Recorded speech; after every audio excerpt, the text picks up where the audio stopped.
आज हम पढ़ेंगे हिंदी चैप्टर जॉर्ज पंचम की नाक, जिसे लिखा है कमलेश्वर जी ने। ये बात उस समय की है जब इंग्लैंड की रानी एलिजाबेथ द्वितीय में अपने पति के हिंदुस्तान पधारने वाली थी। मतलब कि अपने पति के साथ वो हिंदुस्तान आने वाली थी। अखबारों में उनकी चर्चा हो रही थी। रोज़ लंदन के अखबारों से खबरें आ रही थी कि शाही दौरे के लिए कौन कौन सी तैयारियां हो रही हैं। रानी एलिजाबेथ का दर्जी परेशान था कि हिंदुस्तान, पाकिस्तान और नेपाल के दौरे पर रानी कब क्या पहनेंगी। उनका सेक्रेटरी और शायद जासूस भी उनके पहले ही इस महाद्वीप का तूफानी दौरा करने वाला था। मतलब कि उनका सेक्रेटरी और शायद जासूस भी महारानी एलिजाबेथ से पहले ही पूरा शहर देखने वाला था। आखिर कोई मजाक तो था नहीं। जमाना चूंकि नया था। फौज फाटे के साथ निकलने के दिन बीत चुके थे, इसलिए फोटोग्राफर की फौज तैयारी हो रही थी। मतलब अभी के दिन तो फोटोग्राफर ही चलता रहता है। इंग्लैंड के अखबारों की कतराने हिंदुस्तानी अखबारों में दूसरे दिन चिपकी नजर आती थी। मतलब कि इंग्लैंड के न्यूज़पेपर की कुछ पार्ट हिंदुस्तान के अखबारों में आती थी कि रानी ने एक ऐसा हल्के नीले रंग का सूट बनवाया है जिसका रेशमी कपड़ा हिंदुस्तान से मंगवाया गया है, कि करीब 400 पाउंड खर्चा उस सूट पर आया है। रानी एलिजाबेथ की जन्म पत्री भी छपी। प्रिंस फिलिप के कारनामे छपे, और तो और उनके नौकरों, बावर्चियों, खानसामों, अंगरक्षकों की पूरी जीवनी देखने में आई। शाही महल में रहने और पलने वाले कुत्तों तक की तस्वीरें अखबारों में छप गई। बड़ी धूम थी, बड़ा शोर शराबा था। शंख इंग्लैंड में बज रहा था। जंग हिंदुस्तान में आ रही थी। इन अखबारों में हिंदुस्तान की सनसनी फैल रही थी। राजधानी में तहलका मचा हुआ था। जो रानी 5,000 रुपये का रेशमी सूट पहनकर पालम में हवाई अड्डे पर उतरेगी, उसके लिए कुछ तो होना चाहिए। कुछ क्या, बहुत कुछ होना चाहिए।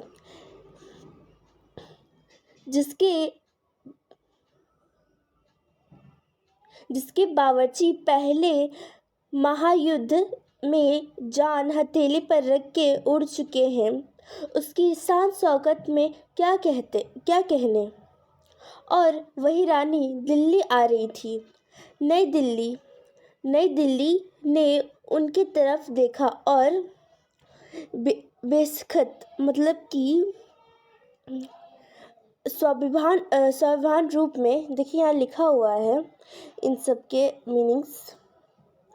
स्वाभिमान रूप में मुंह से निकल गई, वह आए हमारे घर, खुद की रहमत। कभी हम उनको, कभी अपने घर को देखते हैं, और देखते देखते नई दिल्ली का काया पलट हो गया।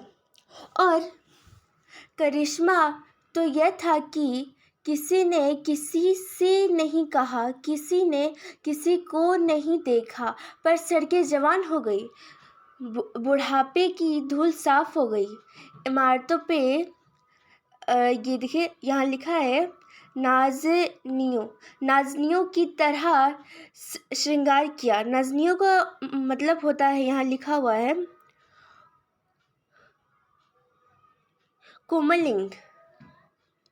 कुमली।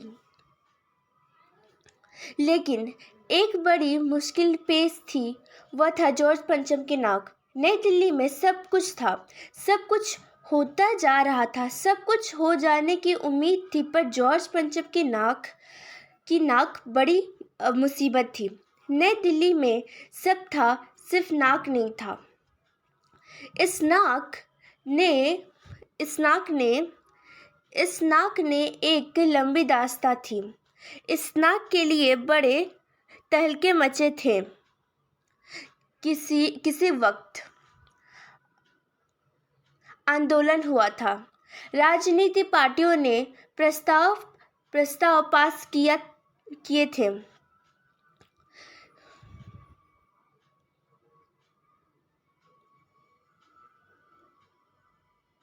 चंदा जमा किया गया था। कुछ नेताओं ने भाषण भी दिए थे। गर्मागर्म बहस भी हुई थी। अखबारों के पन्ने रंग गए थे।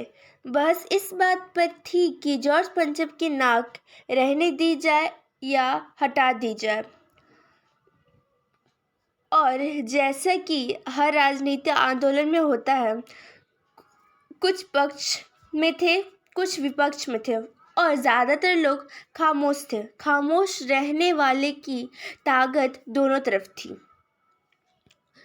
यह आंदोलन चल रहा था। जॉर्ज पंचम की नाक के लिए हथियारबंद पहरेदार तैनात कर दिए गए थे। क्या मजाल कि कोई उनकी नाक तक पहुंच जाए। हिंदुस्तान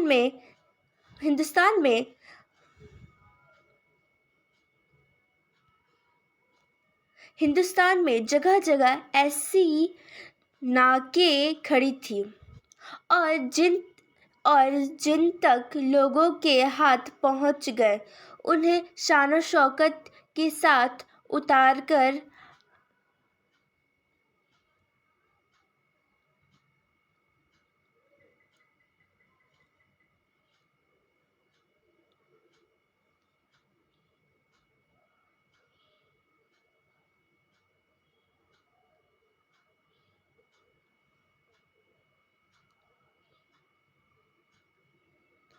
आज़ादपुर में पहुंचा दिया गया।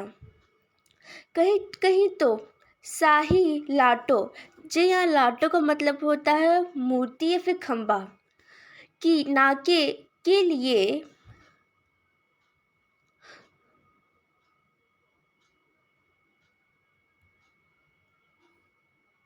गुरिल्ला युद्ध होता रहा।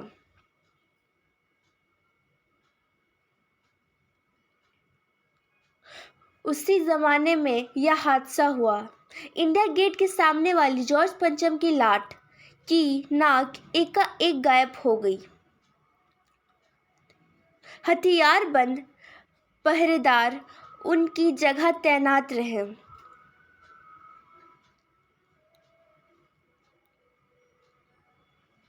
गश्त लगती रही और लाट की नाक चली गई। मतलब कि रानी आए और नाक ना हो। एकाएक परेशानी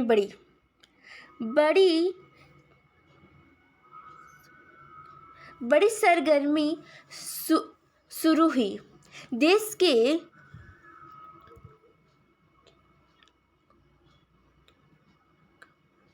खेरखवो मतलब कि भलाई चाहने वाले लोग की एक मीटिंग बुलवाई गई और मसला पेश किया गया कि क्या किया जाए।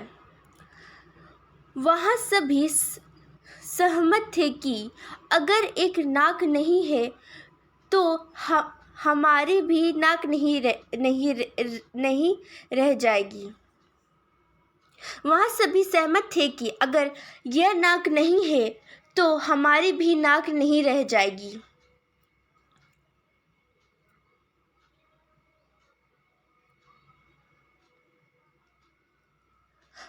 उच्च स्तर पर मशवरे हुए, दिमाग खरोचे गए और यह तय किया गया कि हर हालत में इस नाक का होना बहुत ज़रूरी है। मतलब कि जब मीटिंग बैठाई गई थी तो फिर बहुत बातचीत करने के बाद, मशवरा होने के बाद एक रिज़ल्ट आया कि उनके नाक फिर से होनी चाहिए। मतलब कि उनके नाक होनी चाहिए। यह तय होते ही एक मूर्तिकार को हुक्म दिया गया कि वह फौरन दिल्ली में हाजिर हो। मूर्तिकार कलाकार था, पर ज़रा पैसे से लाचार था। मतलब कि उसे पैसे की बहुत ज़रूरत थी, मतलब पैसे का लालच था उसे। आते ही उसने हुक्म के चेहरे देखे।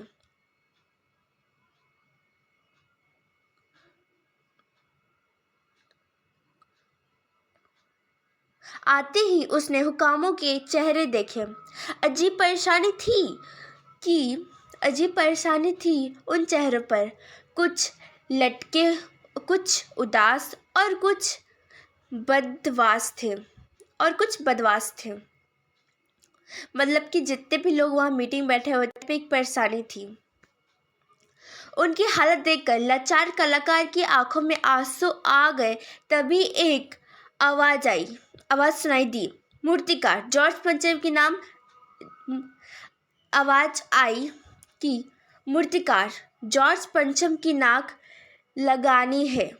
मूर्तिकार ने सुना और जवाब दिया, नाक लग जाएगी, पर मुझे ये मालूम होना चाहिए कि यह लाट कब और कहाँ बनी थी। इस लाट के लिए पत्थर कहाँ से लाए गए थे। सब हुक्मों ने एक दूसरे की तरफ ताका। एक की नज़र ने दूसरे से कहा कि यह बताने की जिम्मेदारी तुम्हारी है। शहर मसला हुआ। एक क्लर्क को फोन किया गया और इस बात की पूरी छानबीन करने का काम सौंप दिया गया।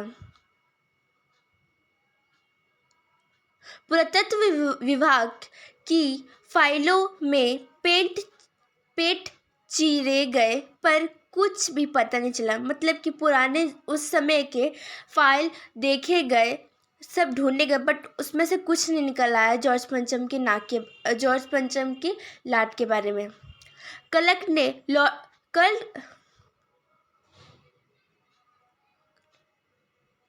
ने लौटकर कमेटी के सामने कपते हुए बताया कि सर, मेरे खता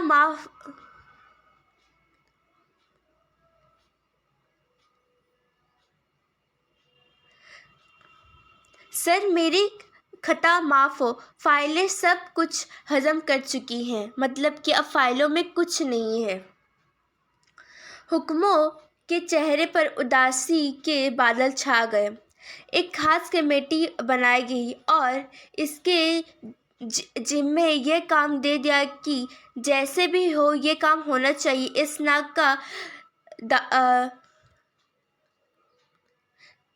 इस नाक की जिम्मेदारी आप पर है। आखिर मूर्तिकार को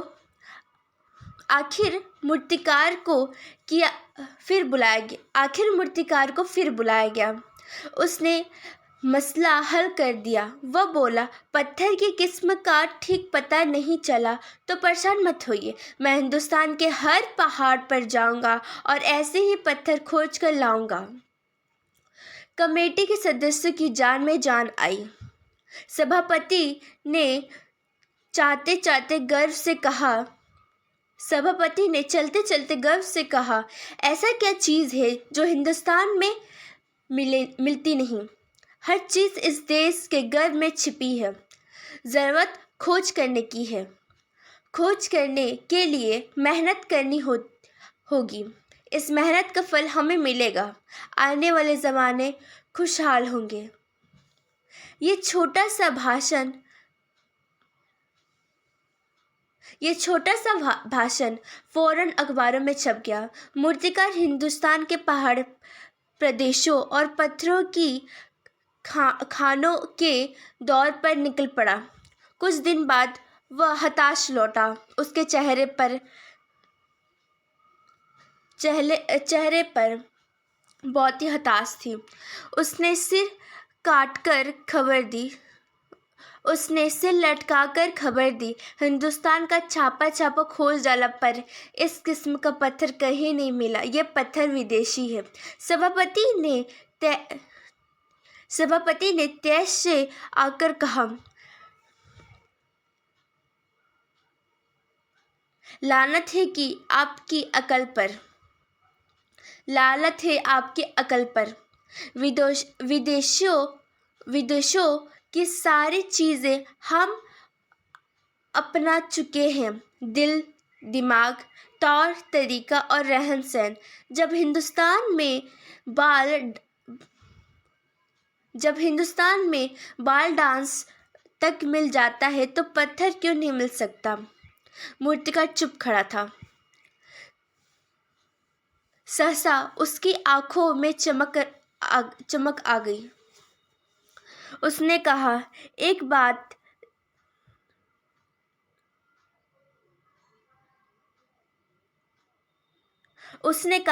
बात मैं कहना चाहूँगा, लेकिन इस शर्त पर कि यह बात अखबारों वालों तक ना पहुँचे। सभापति की आंखों में भी चमक आ गई।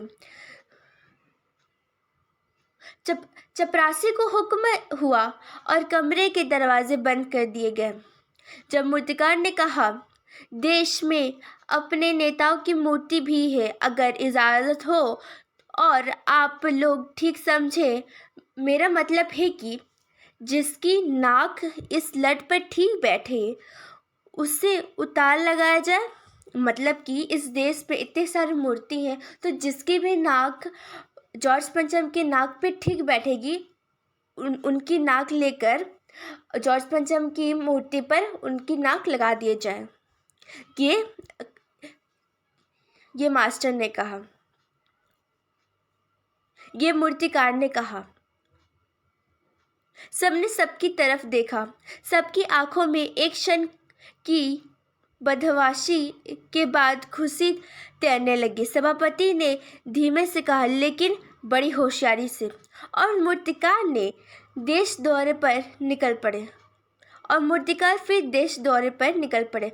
जॉर्ज पंचम की खोई हुई नाक का नाप उसके पास था।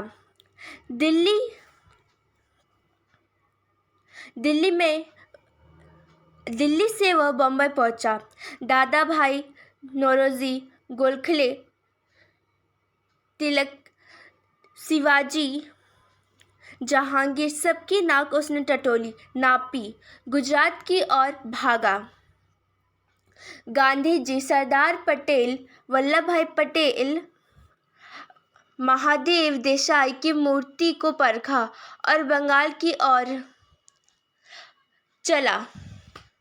गुरुदेव रविंद्रनाथ, सुभाष चंद्र बोस, राजा राम मोहन राय आदि को भी देखा। नाप जो की और बिहार की तरफ चला। बिहार होते हुए उत्तर प्रदेश की ओर आया। चंद्रशेखर आजाद,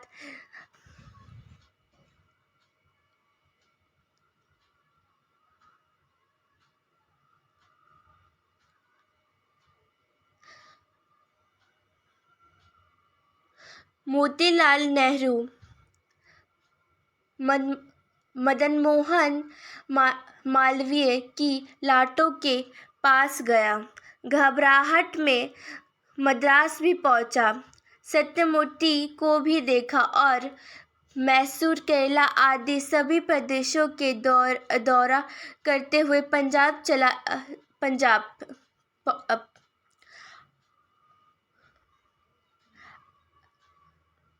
आदि सभी देशों का दौरा करते हुए पंजाब पहुंचा।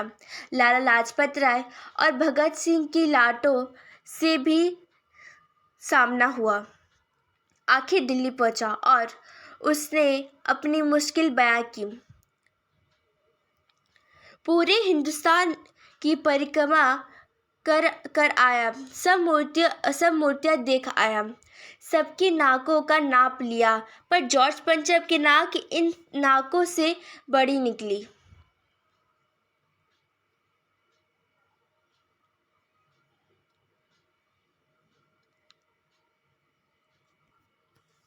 मतलब कि सारी मूर्तियों को देखने के बाद तब भी जॉर्ज पंचम की नाक छोटी थी और हमारे हिंदुस्तान के सारे मूर्तियों की नाक बड़ी थी जॉर्ज पंचम की नाक से। सुनकर सब हताश हो गए और झुंझलाने लगे। मूर्तिकार के ढरास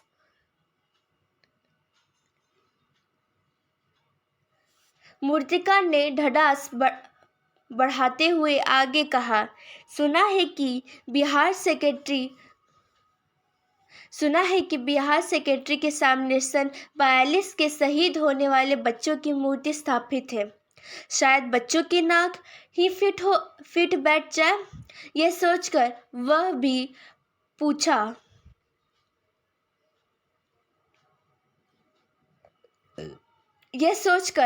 भी पहुंचा, पर उन बच्चों की नाक भी इनसे कहीं बड़ी बैठती है। अब बताइए मैं क्या करूं? मतलब कि जब वो बच्चों की नाक देखा तब सभी बच्चों की नाक बड़ी थी जॉर्ज पंचम की नाक से। राजधानी में सब तैयारी थी, मतलब कि दिल्ली में सब तैयारियां थी। जॉर्ज पंचम की लट को मल कर नहलाया गया,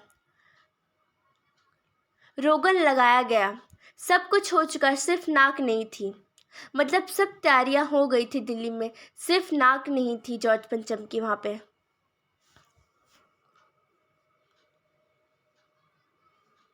बात फिर बड़े हुकूमत तक पहुंची, बड़ी खलबली मची। अगर जॉर्ज पंचम की नाक ना लग पाई तो फिर रानी का स्वागत करने का मतलब यह तो उनकी नाक काटने वाली बात हुई। मतलब कि उन लोगों को चाहिए था कि जॉर्ज पंचम की नाक लगनी ही चाहिए, लेकिन मूर्तिकार पैसे से लाचार था। मतलब मूर्तिकार लालची था।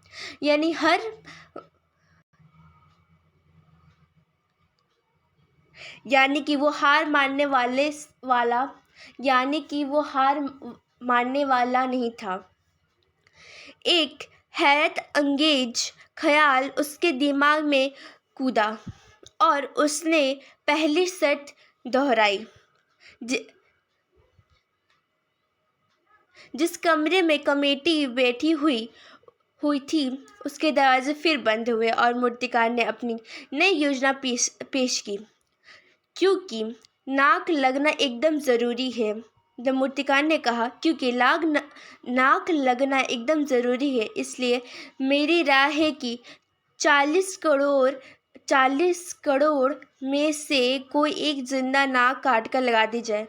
मतलब उस समय भारत में 40 करोड़ लोग रहते थे, तो वही मूर्तिकार कह रहा है कि किसी एक की नाक काट कर लगा दी जाए, जिंदा नाक। बात के साथ ही सन्नाटा छा गया। कुछ मिनटों की खामोशी के बाद सभापति ने सबकी तरफ देखा। सबको परेशान देखकर मूर्तिकार अचकचाया, मतलब कि चौंक उठा और धीरे से बोला, आप लोग क्यों घबराते हैं? यह काम मेरे ऊपर छोड़ दीजिए। नाक चुनना मेरा काम है, आपकी सिर्फ इजाज़त चाहिए।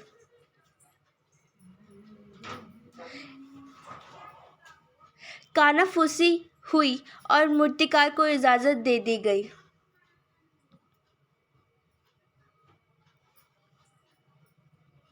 अखबारों में सिर्फ इतना छपा कि नाक का मसला हल हो गया है और राजपथ पर इंडिया गेट के पास वाली जॉर्ज पंचम के नाक और राजपथ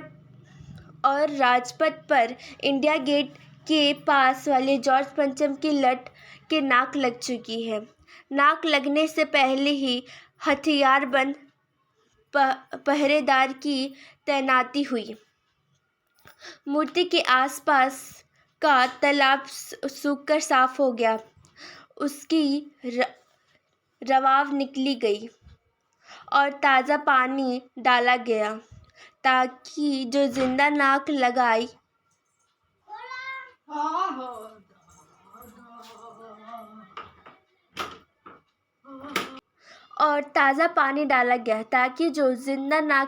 जाने वाली थी वह सूखने ना पाए। इस बात की खबर जनता को नहीं थी। यह सब तैयारी भीतर भीतर चल रही थी। रानी के आने के दिन नज़दीक आते जा रहे थे। मूर्तिकार खुद अपने बताए हल से परेशान था, जिंदा नाक, लेकिन इस हदायत के साथ कि एक खास दिन हर हालत में नाक लग जानी चाहिए। मतलब कि एक दिन जिस दिन एलिजाबेथ रानी आएंगी उससे पहले ही नाक लग जानी चाहिए। और वो दिन आया, जॉर्ज पंचम की नाक लग गई, मतलब कि जॉर्ज पंचम की मूर्ति पे एक असली इंसान की नाक लग गई।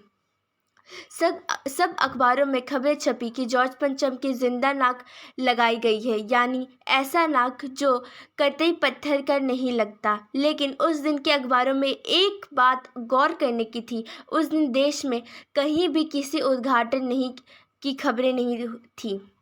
किसी ने कोई फीता नहीं काटा, कोई सार्वजनिक सभा नहीं हुई थी, किसी भी किसी का कहीं भी किसी का अभिनंदन नहीं हुआ था, कोई मानपत्र भेंट करने की नौबत नहीं आई थी, किसी हवाई अड्डे स्टेशन पर स्वागत समारोह नहीं हुआ था, किसी का ताज़ा चित्र नहीं छपा था, सब अखबार खाली थे। पता नहीं ऐसा क्यों हुआ था। नाक तो सिर्फ एक चाहिए थी, वह भी भूत के लिए, मतलब कि रानी एलिजाबेथ आई ही नहीं थी। ये हुआ हमारा एक्सप्लेनेशन।